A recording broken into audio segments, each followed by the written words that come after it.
In this video, I'm gonna teach you how to connect your JBL Wave Beam to iPhone or iPad. It's a very easy process, so make sure to follow along. Setting up your JBL Wave Beam and using it on your iPhone or iPad is extremely simple. You will be able to do this completely wirelessly by using Bluetooth. So all that you have to do is enable Bluetooth on your iPhone or iPad. To do this, you have to go over to the Settings app. Inside of Settings, you will be able to find the Bluetooth category and you can make sure that it is toggled on. So once Bluetooth is enabled, you need to pick up your pair of JBL Wavebeam earbuds and put them in pairing mode.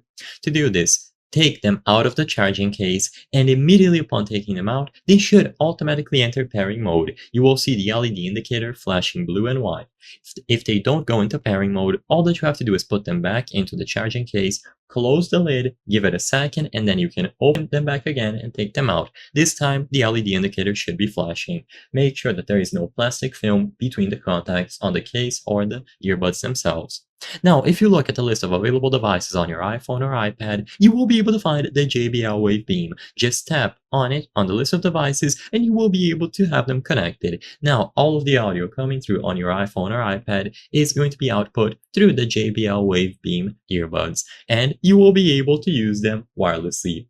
You don't have to repeat this process every single time. As long as you connect them once, every single subsequent time that you take them out of the case, they will automatically connect to the device. If it doesn't work right away, you can try restarting the iPhone or iPad. Make sure that they are sufficiently charged and make sure that they are not pairing up with another device automatically. So if you have something else with Bluetooth enabled, make sure that they didn't automatically pair up with that instead. As long as you are in close proximity of your iPhone or iPad and you enabled Bluetooth, you will be good to go. I hope I was able to help you on how to connect JBL Wavebeam to iPhone or iPad. If this video helped you, please be sure to leave a like and subscribe for more very easy tips. Thank you for watching.